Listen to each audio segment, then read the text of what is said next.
Hi guys!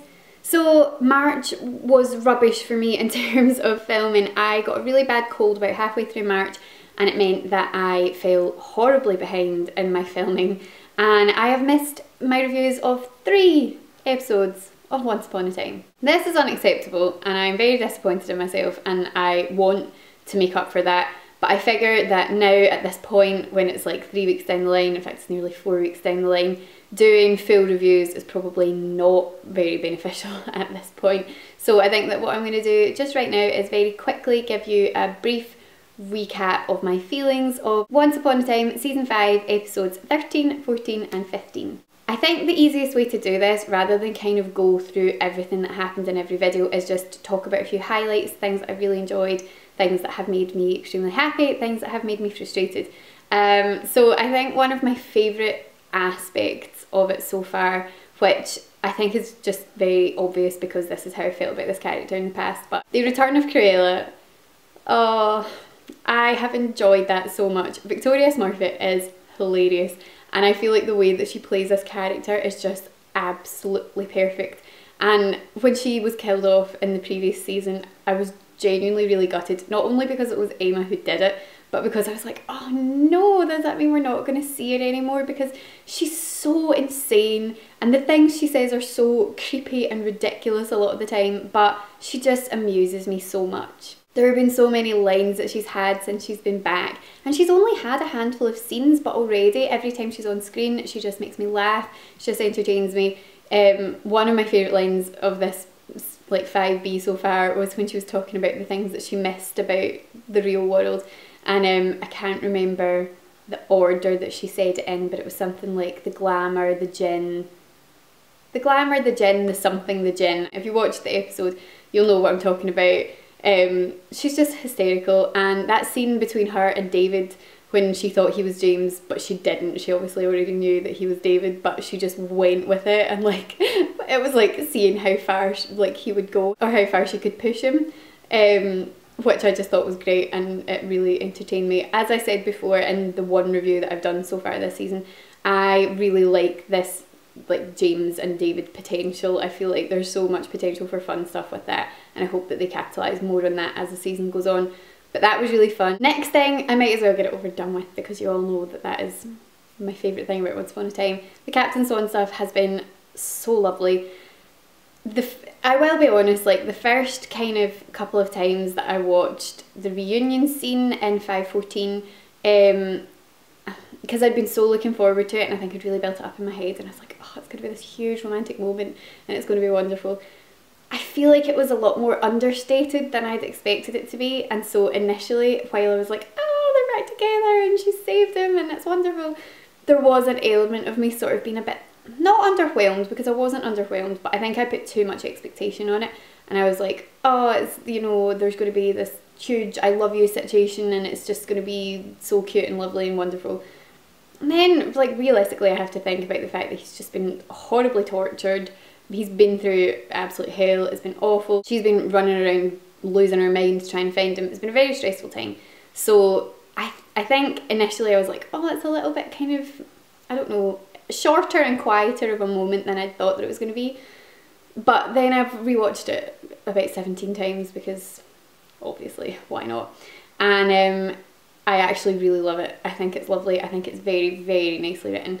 And the more times I watched it, the more I was like, oh, do you know what? This is kind of perfect. So initially I was a little bit like, and then the more times I've watched it, I've just grown to kind of love it just as much as I usually grow to love any Captain Swan moment. So I love that. That was in 5x14. And then in 5x15, again, I think I put a lot of expectation in 5x15 because I knew that the Jones brothers, or the Brothers Jones, or whatever the title of the episode was. It was the Brothers Jones, wasn't it? Whatever it was called. I had put kind of a lot of expectation on that episode because I knew it was going to have kind of a Captain Swan centric line running through it, and then the relationship between him and Liam getting explored in the way that Liam was reacting to Emma. So I really enjoyed that episode from the kind of history part of it, the fact that we got to see kind of Killian in his younger days. I enjoyed that a lot. as Jocelyn said in her review, if you want to see Jake and Jocelyn's review, as I always recommend that you do because they're hilarious, we got to see a lot of like Colin and Donahue in the rain, which is never something that I'm going to complain about. So that was a fun episode, and it was a sad episode. There's been a lot of sad moments in this season. I think this whole kind of helping people move on thing is really lovely, but it obviously gives you some kind of heart-wrenching moments. So him kind of having to say goodbye to Liam, but having resolved those issues that Liam had kind of given him. I think he viewed Liam as this hero that he could never live up to, and now finding out that it wasn't quite like that, he's kind of let himself off the hook. You know what I mean? Kind of giving himself a break, if you know what I mean, and he now feels like he's maybe a little bit more worthy of forgiveness. I was kind of annoyed at him in that sort of earlier scene where they were in the house where Emma had been like healing him. I really enjoyed that line where he said, she'd said, let me have a look at you, and he was sort of like, oh, I think Hades, you sure you want to? Hades has kicked the handsome out of me. And she was like, oh, no one's that powerful. That was very cute, and I liked that a lot. But then I got annoyed at him because she like tried to kiss him and he pushed her away and was like, oh, I'm just feeling so, like, it was a little bit martyry, which kind of annoyed me. Which I never usually am annoyed at him, but I was teensy little bit annoyed at him in that moment. But as the episode went on, you could kind of understand why he was feeling that way, and the resolution between him and Liam and all that kind of, I felt worked out really nicely. I am loving Hades. In the first episode I wasn't 100% sold, and I felt like he was probably going to do a good job. I just felt like we hadn't seen enough of him. But as the episodes have gone on, he's just got better and better. I think the casting was spot on. Every time he's on screen, I really enjoy the scenes, and I think that that's a very positive sign, especially when it's like a villainous character. If you're able to really enjoy the screen time that they're getting, I think that that's a positive sign. So I really enjoyed that. I have enjoyed a lot of the scenes with him and Rumple, and I think that this storyline between him and Rumple, that was what 514, so far I've only discussed the Captain Swan reunion, but 514 was actually an incredible episode in terms of building on stuff that's happened in the past and setting up for a lot of really exciting stuff in the next sort of half of the season, or probably even season 6. So we've now found out that Bella's pregnant, which we all suspected, but we've now found that out, and I kind of loved the way that that was revealed, where in the start of the episode you saw Rumple like wanting to see whatever it was that he wanted to see, which we later found out was Bay, or Neil.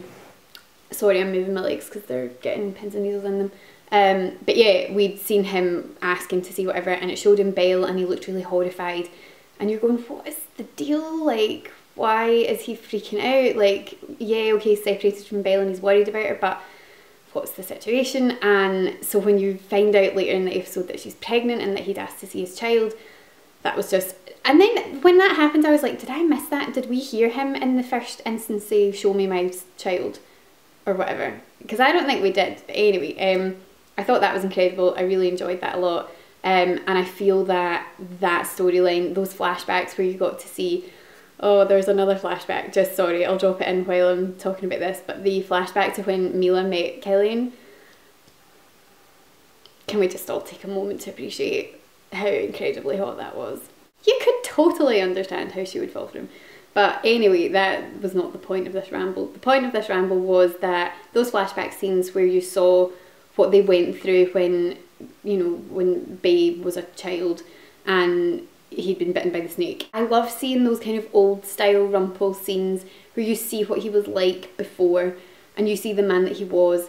And I think that there were some really nice lines. Like, this episode made me so furious with him, I couldn't even begin to cope with all that nonsense with him and Mila, and when he, you know, shoved her off into the, whatever it was called, the River of Lost Souls or whatever it was. But then he said later on, when, I think it was Robin said, I'm sorry that you lost her, he said, she made me who I am. And I felt like that was a very clever, very pointed line that was kind of subtle to everyone else within the scene because they didn't really understand it. But to us as a viewer, you're sitting going, oh, like, it's so true. Like, all she ever wanted was for you to kind of get a grip and become a stronger person and do what had to be done. And now that's totally backfired on her because you became the Dark One and you have now punished her for eternity for it. So I felt that was all very nicely done and very nicely written, and I enjoyed all of those scenes so much, and I'm kind of gutted that there was no reference to that in the next episode. I loved it because it had a lot to do with Killian, and so I'm always going to be on board when there's a lot of kind of focus on his character, but I was a bit disappointed that there was no further exploration of that situation. I feel we're probably going to get that a little bit more in the next episode, although the next episode's when Zelena's being reintroduced, which again just fills me with joy, because Zelena, much like Cruella, is one of these characters that you kind of just love to hate and just get so entertained by, so I'm really looking forward to her being back. The Hercules storyline I thought was very sweet. I think is it Bailey Madison? I think her name's Bailey Madison, the girl that plays young Snow. She is very, very good, because she has obviously watched Ginnifer Goodwin so closely that even the way she says her lines, like the pauses that she takes and the way that she kind of adjusts her voice is perfect. I feel like everything about that performance is so good that girl really needs like a huge round of applause, because I think that she does an incredible job. Obviously she looks quite like her anyway, but just the way that she acts it I think is perfect. I thought the storyline with Hercules was very cute. I felt kind of sorry for Meg, like she didn't really get very much screen time. It was like, oh yeah, obviously I really enjoyed the fact that Killian helped her escape from the monster that looked like the thing out of Harry Potter.